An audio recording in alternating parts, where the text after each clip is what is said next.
belajar itu nggak ada habisnya ya. Betul. Karena di Al-Quran juga belajar hingga negeri Cina. Betul. Walaupun saya kebablasan sampai Amerika. Jadinya Amerika, udah bukan Cina lagi nih gitu kan. Kebablasan sampai Amerika. Amerika itu jumlah kendaraannya lebih banyak daripada Indonesia.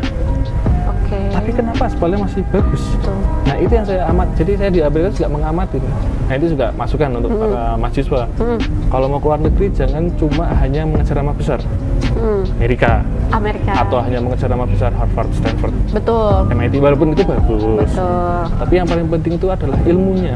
Gimana sih kehidupan Bapak sebagai mahasiswa S2 di Amerika pada saat itu? Wah ini untold story. Ya gimana tuh Pak? Berarti eksklusif cuma di podcast ini. Bisa saya belum bilang sama orang tua saya juga. Oh, boleh tuh. Berarti Jadi, Papanya Pak Dio nonton. Waduh, lupa. Ketemu banyak orang juga, apalagi Nusa Putra juga kan sama ya Pak ya? Nah itu saya kembali lagi ke Amerika di sini tuh. Iya kayak balik lagi. Diversity-nya sangat kuat sekali, makanya saya suka di sini kayak tidak terlalu mendepankan suatu hal gitu. Makanya saya suka di sini karena diversity-nya sangat kuat sekali. Kamu mau tidur, saya baru bangun. Betul. Saya bangun, kamu mau tidur, itu hal biasa dalam hidup. Makanya bagi orang-orang yang masih merasa LDR hanya satu pulau, saya beda benua. Jauh-jauh dari Jogja. Waduh. Dan Amerika langsung datang ke Nusa Putra kan kayaknya. Halo Genusian, aku Rere. Welcome to Genusian Podcast. Kali ini kita sudah kedatangan bintang tamu lagi, yaitu dari kalangan dosen Universitas Nusa Putra nih. Kali ini dari program studi Teknik Sipil. Ada Bapak Dio Damas Permadi. Halo Pak. Halo. Sapa dulu dong Genusiannya. Halo. Apa kabar Pak? Baik. Baik ya. Hari ini sudah ada kegiatan kah sebelum datang ke podcast? Tadi pagi saya ngajar 2 kali. Ngajar 2 kali, Dari tapi jam 7. dari jam 7 pagi. Oke. Tapi masih semangat kan? Masih ada energinya? Masih.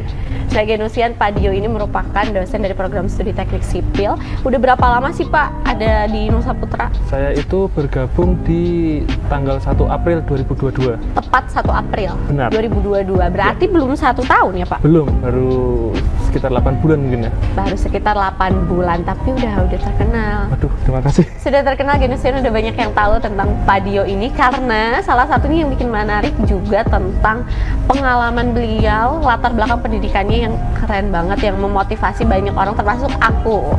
Apalagi orang-orang yang memang mau berkuliah di luar negeri.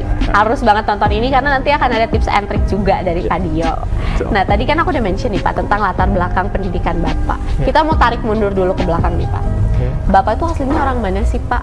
Dan latar belakang pendidikannya, apakah sudah di Sukabumi sejak awal apa kayak gimana? Oke, saya pertama berarti balik dulu lagi ya, ke awal-awal. Saya itu lahir dan besar itu di Jogja. Orang di Jogja, oke. Tapi saya lahir di Jogja, tapi kakaknya Sleman. Sleman itu kabupatennya. Oh iya, oke. Jadi saya hitungannya kabupaten, orang Oh desa. gitu. Saya kecil TK sampai kuliah itu di Yogyakarta. Saya SMA di SMA Muhammadiyah 1 Yogyakarta. Atau biasanya orang Jogja itu nyebutnya MUHI. Muhammadiyah Siji itu 1. Oh iya benar-benar. Itu terkenal di Jogja. Lalu lanjutkan di jenjang strata 1 di Universitas Islam Indonesia, jurusan Teknik Sipil, mengambil konsentrasi manajemen konstruksi. Lalu alhamdulillah melanjutkan studi di Amerika di University of Idaho, fokus on transportation. Berarti dari awal memang sudah ada ketertarikan di teknik sipil. Memang udah pengen di situ gitu ya? Iya, kalau jadi gini, kalau balik lagi ke awal. Iya, gimana tuh? Cerita dulu itu kenapa tertarik di teknik sipil. Waktu itu kan ibu saya tuh lagi bangun rumah. Karena waktu itu masih kondisi ekonomi ya masih belum itu. Ibu saya sendiri yang jadi mandornya. Oke. Nah, selama itu tuh saya selalu nemenin ibu saya. Ya ngaduk semen, ya bermain sama tukang. Mungkin dari situ kayak tertarik, oh dunia konstruksi itu kok lebih asik ya. Nah, waktu mau SMA itu saya tanya sama ibu saya, mau kuliah apa ya? Kan kakak nomor 1 kan hukum, kayak Mbak Rere kan. Terus yang kedua itu teknik industri. Yang ketiga ilmu komputer. Nggak mau sama dong, ada gengsi. Beda. Iya. Terus ibu saya nyaranin, udah teknik sipil aja. Masuk teknik sipil awal tuh di pikiran saya itu masih berupa gedung dan jembatan. Ternyata waktu masuk, wih, banyak ilmu yang bisa kita dapatkan di teknik sipil. Yang pertama pasti gedung, kalau kita nyebutnya struktur. Terus ada namanya transportasi, yang berhubungan langsung tentang jalan raya atau lampu merah, atau juga biasanya kereta api. Jalan rel itu juga di dunianya dari sipil. Terus ada namanya air, itu yang biasanya membahas tentang bendungan air atau irigasi sawah, itu juga hasil karya anak teknik sipil. Dan yang paling banyak diambil itu manajemen konstruksi. Itu juga salah satu cabang di teknik sipil. Tapi waktu di S2 saya ngambilnya transportasi. Berarti memang pilih teknik sipil yang memang bukan cap-cip-cip gitu ya? Enggak. Kan banyak nih sekarang mahasiswa yang milih, duh mana ya udah ini aja deh gitu. Awalnya cap-cip. Tapi emang udah ada ketertarikan kan dari awal. Kecil, iya. Dari awal kayak teknik sipil aja lah, kayaknya asik. Iya, jadi kayaknya asik. Tapi beneran asik? Asik karena ternyata banyak ilmu yang kita pelajari di situ. Jadi nggak cuma fokus di satu konsentrasi. Gitu ya? Iya. Bukan cuman kayak tadi Bapak bilang bangunan aja enggak, tapi bahkan transportasi, terus manajemen konstruksinya juga ada. Seperti itu. Banyak banget berarti ya, Pak. Terus setelah lulus S2, Bapak setelah S1 apakah sempat bekerja dulu apa langsung S2, Pak? S1 saya lulus waktu itu sama ibu saya langsung itu aja S2.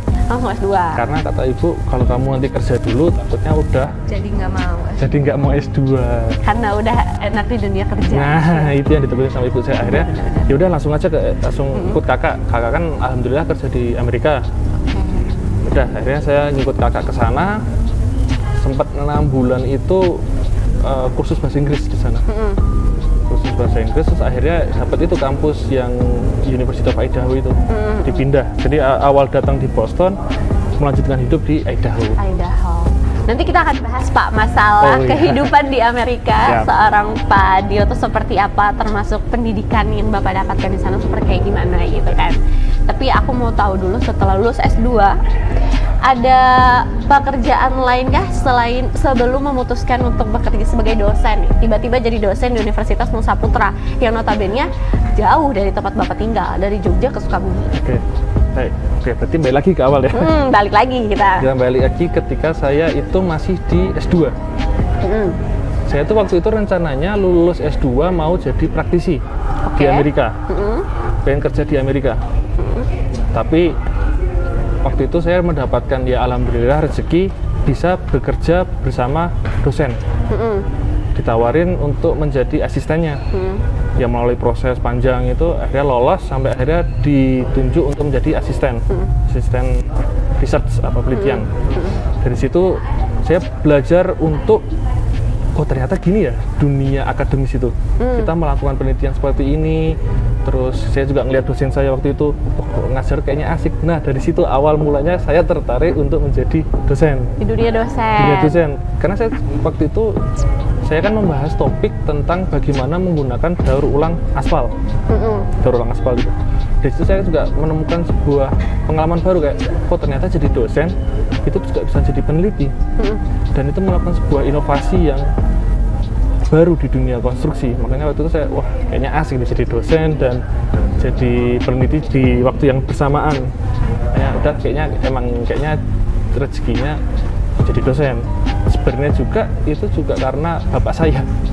Kenapa Bapak saya dosen. Oh dosen. Jadi turunlah ke anaknya. Iya, jadi dari kecil sering diajak sama bapak ikut ya penelitian bapak. Terus kalau pas waktu kecil itu bapak lagi ngajar, saya ditaruh di depan itu di ruang kelas gitu, udah disuruh nunggu. Ikut-ikutan gitu. Iya.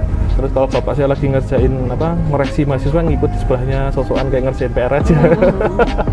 Dari situ mungkin ya ada pepatah bilang kan buah tidak jauh dari pohonnya. Betul.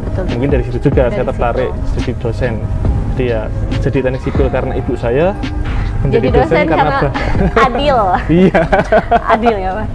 Akhirnya sekarang ada di Nusa Putra. Bagaimana Pak kehidupan Bapak menjadi seorang dosen di Universitas Nusa Putra yang jauh dari kota kelahiran Bapak yang mungkin sebelumnya nggak tahu gitu kayak akan kayak gimana nih di Sukabumi. Sekarang gimana sih kehidupannya Pak? Ya ini sebenarnya juga pengalaman saya pertama ya. Karena kan saya dari kecil sampai S1 di Jogja. Di Jogja. Nggak pernah keluar-keluar. Keluar sekali ke Amerika. Langsung Amerika gitu kan. Terus waktu kembali ke sini kok kayaknya kalau saya kerja di Jogja kok kayaknya gitu-gitu aja. Dapat cari pengalaman. Waktu itu saya ngeliat Nusa Putra, buka lowongan dosen, terus saya lihat profil, wah ini kayaknya kampus yang bagus ini. Jadi terus saya tertarik untuk bergabung bersama Nusa Putra, dan ternyata di sini pun juga ternyata alhamdulillah sesuai dengan ekspektasi saya. Saya juga bertemu dengan dosen-dosen lain, sering sharing-sharing tentang penelitian, itu yang membuat saya makin kayak, wah emang kayaknya di sini tempat yang memang cocok untuk saya kalau memang mau mengembangkan menjadi seorang peneliti. Dan anak-anak di sini juga orangnya asik-asik. Kalau saya ngajar mereka juga nggak cuma diem atau menerima apa yang saya ajarkan, mereka kadang-kadang tanya, dan kadang-kadang tanyanya itu juga bagus. Itu yang membuat saya juga makin tertarik sama kampus di sini tuh. Jadi banyak pengalaman-pengalaman baru yang saya dapatkan tuh juga di sini, bener-bener baru semua. Aktif juga gitu ya mahasiswanya, terus ternyata nyambung, cocok lingkungannya. Cocok, alhamdulillah. Sama Sukabuminya juga cocok. Alhamdulillah. Alhamdulillah. Jadi nggak nyesel ya jauh-jauh dari Jogja ke Sukabumi, ke Nusa Pengalaman Putra. baru juga. Pengalaman baru juga. Belajar bahasa Sunda. Pengalaman pertama yang berkesan berarti ya. Benar. Tidak nggak buruk gitu Iya. ya. Belajar bahasa Sunda, karena kan kebanyakan di Sukabumi Sunda ya Pak ya. Iya. Udah Muhun. bisa ngomong apa? Enggak terang. Terang. Terang ya, Enggak terang. terang. Kalau ada orang enggak terang. Terang sama muhun. Muhun. Muhun. Sama atur nuhun. Atur. Itu Itu aja. bagus loh. Aman. Tiga kata Iya, itu sama keren. mangga tuang. Mangga tuang. Oke, itu baru beberapa bulan. Nanti mungkin kalau udah beberapa tahun Iya. lancar Pak bahasa Sundanya pasti. Amin. Amin. Nah, kalau tadi kan kerja di Nusa Putra gitu kan, sebagai kehidupan seorang dosen itu kan sibuk ya Pak ya, nyiapin materi, terus ke kelas, terus belum lagi tadi yang Bapak bilang kayak meriksain soal-soal atau nilai-nilai mahasiswanya. Nah, di samping itu Bapak punya ketertarikan lain kah di luar teknik sipilnya Bapak dan di luar dosennya Bapak? Hobi mungkin misalnya. Ngapain Pak hobi? Biasanya tuh menghabiskan waktu di luar itu ya. Itu biasanya main badminton bareng sama dosen-dosen. Main bareng sama dosen-dosen lagi. Iya. Ujung-ujungnya sama dosen lagi. Tapi kan asik di situ kan kita refreshing. Iya, bener-bener. Atau nggak biasanya kita futsalan Futsal. bareng-bareng satu itu. Itu juga asik juga, kayak ya refreshing kita di luar kesibukan daripada kita terlalu sepaneng. Dengan itu kan kadang kita butuh hal lain. Makanya ya olahraga kan salah satunya untuk menjaga Stamina juga. Jadi Iya. lebih ke hobinya olahraga ya Pak? olahraga. Apalagi badminton tuh salah satu yang asik. Jago Pak berarti? Enggak juga. Jago nge-smash? Enggak juga. Enggak juga. Ya bisa-bisa aja lah. Cuman suka aja gitu. Suka aja. Berarti lebih tertariknya di bidang olahraga. Bidang olahraga. Paling kalau enggak ya ngisi-ngisi ngelihat kayak apa sih yang baru di teknik sipil. Karena kan teknik sipil kan selalu berkembang ya, namanya ilmu Iya, kan iya, selalu iya. berkembang. Betul, Makanya betul. saya biasanya ngisi ngelihat yang di Amerika, course-course-nya tuh sekarang bahas apa sih. Itu, dan kadang-kadang juga ngelihat penelitian-penelitian, kan saya sama dosen saya juga masih sering itu email-emailan. Saya tanya apa yang baru di sekarang di sana, ya, oh ada inovasi seperti ini. Ntar dosen saya ngirim jurnal, oh Jadi tetap belajar lagi di sela-sela kesibukan menjadi dosen gitu ya, mencari tahu lagi. Karena ilmu nantinya juga yang bisa dikasih untuk ke mahasiswanya juga. iya, gitu karena kan, kan belajar itu nggak ada habisnya ya. Betul. Karena di Alban juga belajar hingga negeri Cina. Betul. Walaupun saya kebablasan sampai Amerika. Jadinya Amerika, udah bukan Cina lagi nih gitu kan. Kebablasan sampai Amerika. Amerika. Bener. Makanya jangan pernah capek untuk belajar. Jangan pernah capek. Dan selalu update dengan ilmu. Karena namanya dunia teknik itu kan selalu update, tidak pernah stuck di situ. Inovasi pasti akan selalu ada. Nah, ngomongin Amerika nih tadi, belajar jauh-jauh ke Amerika. Pepatahnya aja cuma bilang belajarlah sampai ke negeri Cina. Kenapa jauh-jauh ke Amerika Pak? Memutuskan S2 di Amerika. Pak, ini menarik ini. Karena pertama ya Amerika. Iya Amerika gitu Tapi kan. nggak tertarik ya. Betul. Amerika, kota kan? yang sangat terkenal Iya. dengan hiruk pikuknya. Tapi di sisi lain, Negara. sebenarnya kenapa Amerika itu kembali lagi dari bidang saya, teknik sipil. Metode apa acuan-acuan yang masih dipakai di Indonesia itu kan masih dari Amerika. Contoh ASTO itu kan acuan dalam aspal. Oke. Itu masih mengacunya dari Amerika. Oke. Struktur masih menggunakan acuannya juga Amerika. Yang sekarang nih, yang masih kita pakai sampai sekarang, itu namanya MKJI, Manual Kapasitas Jalan Indonesia. Itu acuan Indonesianya. Oke. Tapi dia based on-nya dari mana? Amerika lagi. Jadi Makanya- karena kiblatnya ke Amerika gitu. Iya, karena kenapa kita nggak belajar dari asalnya langsung aja?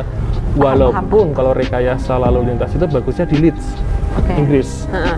Bagusnya di sana. Tapi waktu itu saya mikirnya adalah Amerika aja. Kita mau belajar kayak gimana sih melihat dunia konstruksi di sana. Dan awal kan saya kan sebenarnya tertariknya itu di dunia transportasi umum. Oke. Transportasi umum di Amerika kan udah maju banget. Betul. Sudah kereta itu menyambungkan antar kota. Sudah tidak lagi kayak sini. Mau ke Bandung aja masih Susah. Nggak nyampe Bandung. Cipatat. Cuma 2 kali nih keretanya. Iya. Kalau di sana sih udah bener-bener kayak fun fact, saya nggak pernah beli mobil di sana. Oke. Karena pertama nggak mampu. Yang Karena gampang juga transportasinya. Nah, itu faktor Betul. utamanya karena kita mau misalnya nih dari kota A, kita mau dari tempat kita mau ke kampus. Itu udah ada bis yang pengen nyambung kayak sini lah, naik angkot. Turun terus naik lagi. Nah, tapi kan sana apa ya? Udah bagus lah itunya. Betul. Bisnya pun juga udah diperbarui terus. Nah, itu yang saya pelajari juga. Saya di sana juga mengamatin bagaimana sih sistem transportasi di Amerika itu. Lalu saya yang kedua belajar aspalnya. Amerika itu jumlah kendaraannya lebih banyak daripada Indonesia. Oke. Tapi kenapa aspalnya masih bagus? Betul. Nah, itu yang saya jadi saya di Amerika juga mengamatin. Nah, itu juga masukan untuk para mahasiswa.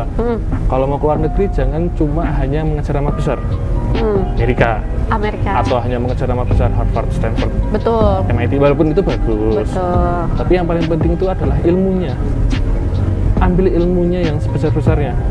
Amatin dari hal-hal kecil. Nanti kamu akan tahu kenapa bisa seperti itu. Itu yang pengalaman saya juga waktu pertama kali datang ke Amerika. Saya ngambil dunia rekayasa lalu lintas. Yang dimana sistem transportasinya udah beda kan. Kalau kita di kiri, mereka di kanan. Iya, betul. Dan itu akan mempengaruhi di simpang. Betul. Simpangnya pasti udah beda. Betul. Kalau di sini ke kiri jalan terus, di sana kanan jalan.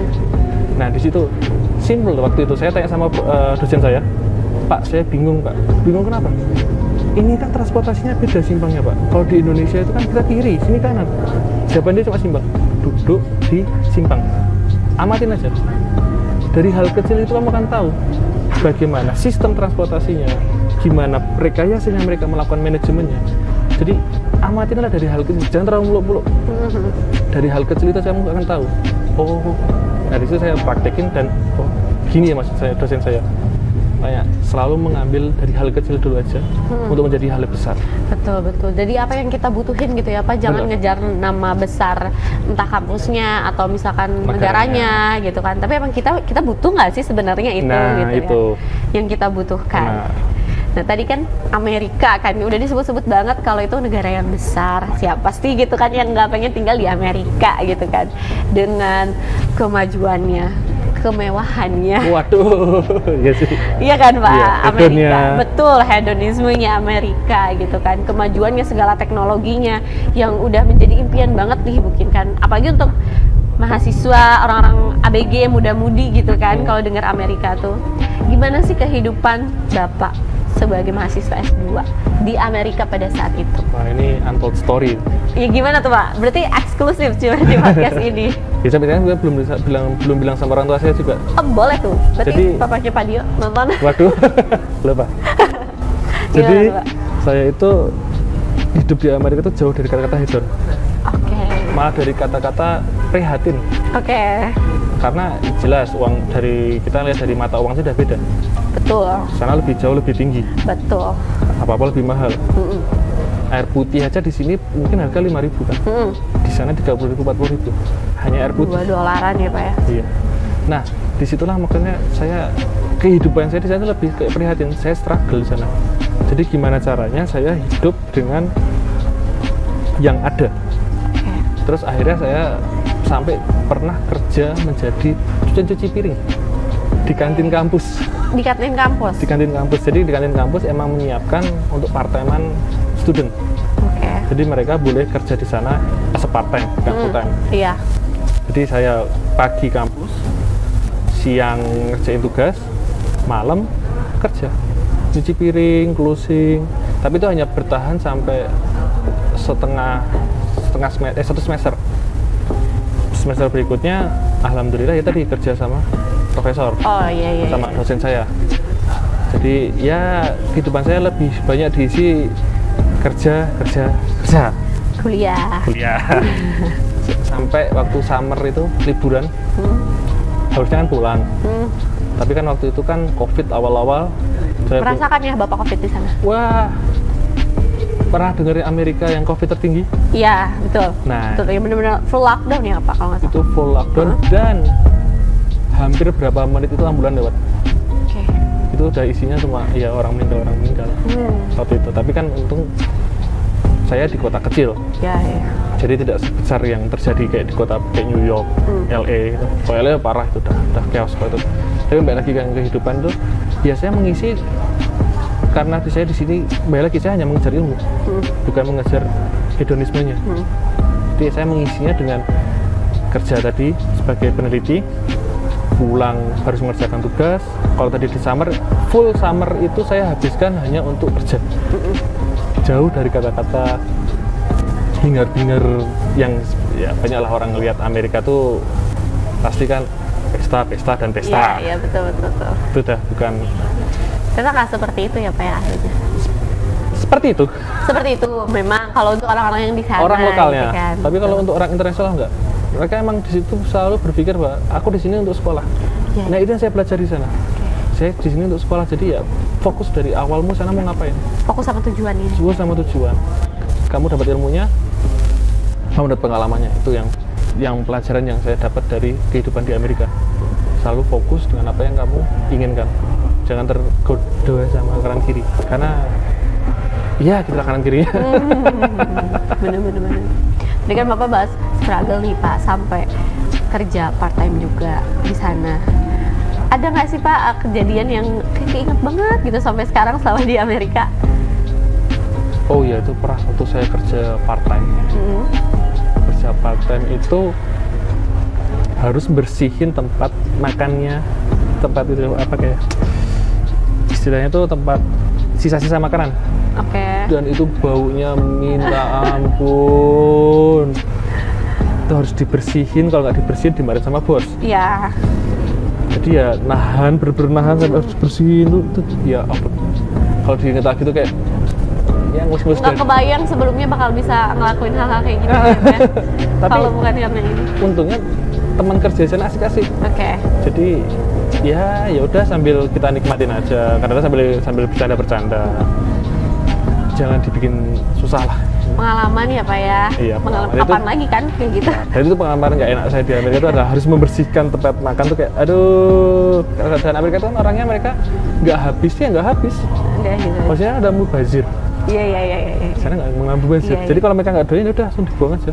Udah doyan atau kenyang ya udah gitu Iya. kan. Orang nggak Jadi mau. harus dibersihin sama kita kan PR banget. Betul. Gitu. Ya padahal kalau Indonesia sebenarnya Bapak nggak perlu ngelakuin itu mungkin ya, Iya. tapi ya itu salah satu pengorbanan atau perjuangan Benar. di negara orang gitu Benar. kan demi pendidikan. Benar juga itu. Karena berarti kan Bapak selama di Amerika bukan cuma dapetin ilmu tentang sipil doang, Bukan. kehidupan juga. Banget. Banget Saya ya, Pak. belajar juga tentang diversity di sana, menghargai toleransi yang sangat tinggi sekali di sana. Saya di sana pernah kejadian, saya mau sholat Jumat, dan itu waktu itu harus presentasi. Oke.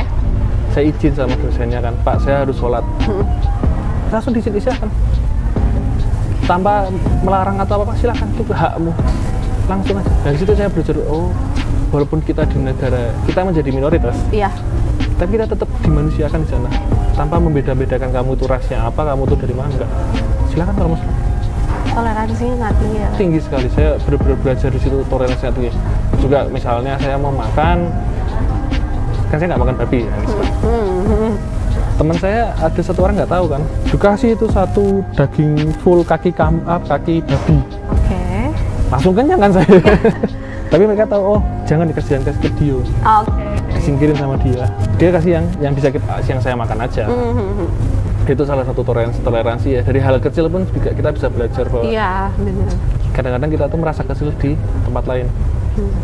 Kan di sini kita menjadi mayoritas, Iya, betul. belum tentu kita di sana. tempat lain menjadi mayoritas. Iya, malah jadi minoritasnya itu kan, Bener-bener Pak. minoritas. Kayak gitu. Dan jadi pengalaman juga, kayak belajar juga ya. Mungkin kalau misalkan di sini ketemu banyak orang juga, apalagi Nusa Putra juga kan sama ya, Pak ya? Nah, itu saya kembali lagi ke Amerika di sini tuh. Iya, kayak balik lagi. Diversity-nya sangat kuat sekali, makanya saya suka di sini kayak tidak terlalu mendepankan suatu hal gitu.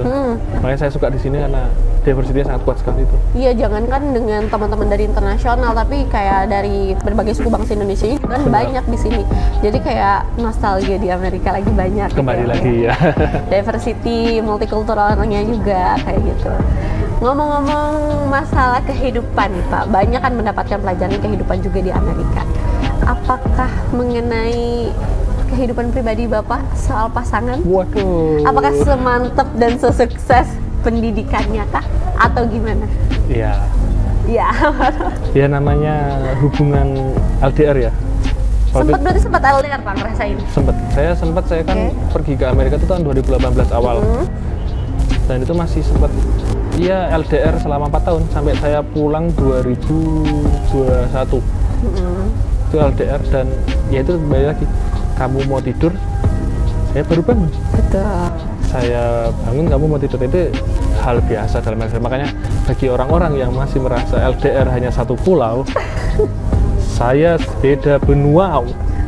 Tapi LDR satu pulau tapi ngeluhnya tuh udah yang kayak Wah. Kayak semua masalah tuh ada di dirinya sendiri gitu. Ini beda pulau. Beda pulau. Benua. Beda benua. Beda waktu lagi. Beda waktu 4 tahun. 4 tahun saya 4 menjalani itu. tahun lagi. Tapi sabar. Tapi support. Berarti kalau kayak gitu bisa kita bilang kalau pasangan Bapak adalah support system yang baik untuk Bapak. Nungguin Bapak selama 4 tahun. Iya, alhamdulillah seperti itu sih, karena kita selalu punya prinsip bahwa pertikaian itu pasti ada, tapi jangan ada perpisahan. Coba ya, tolong di note nih, perbedaan itu pasti ada, tapi jangan ada perpisahan. Benar. Karena buktinya ini 4 tahun LDR. Dan akhirnya jadi nikah. Akhirnya jadi nikah tuh, alhamdulillah. Akhirnya jadi nikah, jadi tetap walaupun beda benua, beda jam segala macam, tapi ujung-ujungnya ya udah ketemu gitu Pelaminan. kan. Ketemunya di pelaminan, di pelaminan yang sama gitu kan. Sekarang juga sudah menjadi seorang istri berarti ya. Iya, alhamdulillah. Kemarin Februari tahun 2022 juga. baru ini. Berarti mau setahun lah ya. Alhamdulillah. Mau setahun tuh. Berarti ternyata kehidupan percintaan Pak Dio ini semulus dan sekeren latar belakang pendidikannya juga. Walaupun ya mungkin nggak setiap saat mulus ya Pak. Iya. Pasti kan ada masalah mah gitu ya. Naik turun masih ada lah. Naik turun pasti ada, pesan down pasti ada. Tapi berhasil mendapatkan sosok wanita yang tepat juga. Amin, Kayak amin, gitu. amin. Setelah berkelana mungkin ya ke Amerika, nggak ada gitu Pak kayak ngelihat cewek-cewek Amerika gimana gitu. Kalau kata ibu saya pakai itu kacamata kuda. Nggak, Jadi lurus gitu pandangan saya. udah bener tadi ya fokus karena Fokus. tujuannya ke situ jadi ya udah fokusnya ke situ. Iya, karena saya juga udahlah umur saya waktu itu kan mas udah hampir 30 waktu itu ya. Oh, oke. Makanya ya udahlah, buat apa saya mencari yang lebih baik itu sih banyak, tapi yang tepat kan susah. Benar. Iya. Betul, setuju Pak. Aku setuju. Makanya kan kalau kita salah berpikir untuk mencari yang lebih baik nggak akan selesai. Iya benar. Carilah orang yang tepat. Karena pasti ada aja bedanya gitu. Misalnya si ini lebih baik dari segi ininya, yang ini lebih baik dari segi ini. Karena saya pernah ada juga kisah itu dari seorang, kalau nggak saya salah ya, kalau salah maaf ya, dari ulama juga. Dia menyuruh muridnya Oke. untuk mencari bunga yang terbaik dan kembalikan ke saya. Ketika dia jalan, dia menemukan satu bunga, tapi dia masih berpikir ada yang lebih baik lagi di depan. Oke. Sampai akhirnya dia nggak membawakan apa-apa. Oke. Paham. Paham kan? Jadi di situ kan terkadang memang yang lebih baik itu banyak. Tapi ketika kamu bisa mendapatkan sesuatu yang buat kamu itu terbaik dan mempertahankannya sampai akhir, itulah yang dicari. Dan itulah sebuah Keren hubungan. banget. Ternyata puitis juga lah Pak Dio. Sebenarnya orang romantis sepertinya untuk istrinya. Oh enggak kalau misalkan di tempat umum. Menarik banget nih ngobrol-ngobrol sama Bapak. Sebenarnya masih banyak juga yang mau aku tanyain mengenai kehidupan di Amerika. Cuman ya kita bisa ngobrol lagi nanti kali ya Pak ya, Iya, di lain siap. kesempatan. Baik. Tapi untuk pertanyaan terakhir untuk menutup sesi kita kali ini, kan pasti banyak juga mahasiswa mungkin ya Pak ya, atau orang-orang yang memang punya impian pengen kuliah di luar negeri. Bisa dikasih tips and trick dan motivasi nggak sih Pak untuk mereka? Oke, tips and triknya ya, yang pasti banyak ditanya sama orang juga nih. Iya pasti. Yang pertama cari tujuanmu dulu. Kamu mau sekolah itu di negara yang mana? Contoh, kalau nggak salah ya, maaf kalau saya salah. Kalau hukum itu kan yang terkenal di Belanda, Oke, betul Pak. benar kan? Kalau nggak Belanda, Inggris ya. Iya, Inggris, Belanda, Eropa kontinental. Nah, Eropa kan rata-rata yang terkenal. Kalau kayak sipil itu kan yang terkenal, kalau nggak ke Jepang, ke Inggris, Belanda, atau Amerika. Pertama cari tujuannya, kamu mau kemana, negara mana.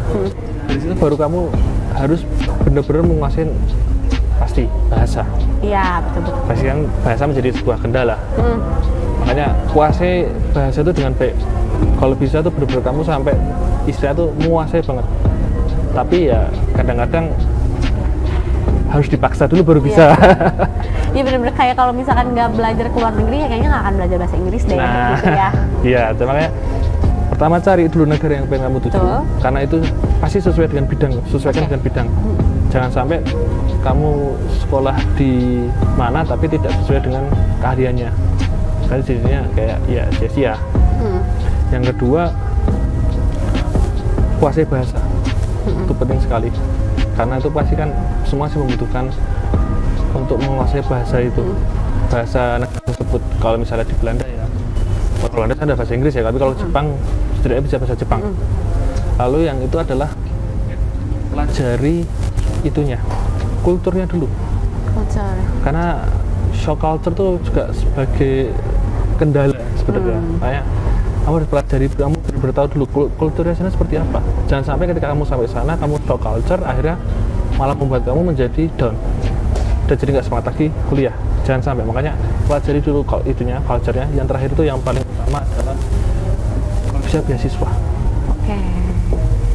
Karena itu adalah salah satu juga yang menjadi apa ya, kayak pemicu. Karena kan mahal ya kalau luar negeri kan. Pasti. Makanya kalau bisa kamu cari beasiswa yang ada untuk negara tersebut.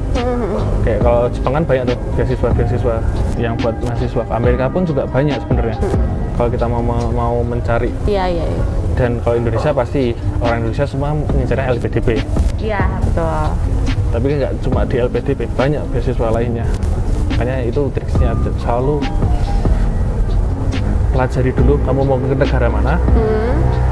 Pelajari dulu bahasanya. Lalu culture-nya, dan terakhir adalah beasiswanya. Karena itu yang utama. Jadi itu 4 tips yang menurut Pak Dio itu cukup penting ya, sangat penting tadi. Dan ngomong beasiswa juga memang pintar-pintar kita cari peluangnya juga ya Pak ya. Cari informasi-informasi di internet tadi, karena bukan cuma yang disediakan pemerintah ya Pak, banyak juga beasiswa-beasiswa misalkan dari mana gitu kan yang fully funded kayak gitu-gitu ya Pak. Jadi memang kita harus pintar-pintar cari peluang. Terima kasih banyak Pak Dio sudah mau ngobrol-ngobrol jauh-jauh dari Jogja. Waduh. Dan Amerika langsung datang ke Nusa Putra kan. Udah ngobrol-ngobrol soal kehidupan Bapak di Jogja, soal kehidupan pribadi dan juga soal di Amerika tuh seperti apa. Jadi banyak tahu juga kalau ternyata sipil tuh tidak hanya yang selama ini aku tahu, oh bangunan gitu doang kan Pak, jembatan gitu-gitu doang, ternyata enggak. Lalu lintas. Iya, lalu lintas, transportasi gitu kan, banyak juga ternyata. Terima kasih banyak, semoga kita bisa ngobrol-ngobrol lagi lebih lanjut, atau misalkan kalau ada yang kepo-kepo mau nanya-nanya soal teknik sipil, boleh tanyain aja ke Pak Dio. Silakan ke lantai 5. Prodi Teknik Sipil. Nah, kalau untuk mahasiswa Nusa Putra ya, langsung ke lantai 5 aja. Terbuka kan Pak untuk terbuka tuh umum. Siapa tahu mau bikin jembatan kan kalian, bikin jalan. Jembatan asmara. Aduh, boleh konsultasinya dengan Pak Dio. Semoga kita bisa ketemu lagi ya Pak ya. Itu dia Genusian, ngobrol-ngobrol aku di episode Genusian Podcast kali ini sama Pak Dio. Banyak banget hal menarik yang bisa kita ambil, baik tentang ilmu dari teknik sipilnya ataupun ilmu kehidupan yang bisa kita dapetin mengenai perjalanan Pak Dio ke Amerika Serikat. Nah, aku juga mau ngingetin lagi buat kalian semua yang pengen banget datangin misalkan mahasiswa atau dosen yang lain di podcast kita kali ini, boleh untuk tulis di kolom komentar di bawah kalian mau datengin siapa di podcast kali ini.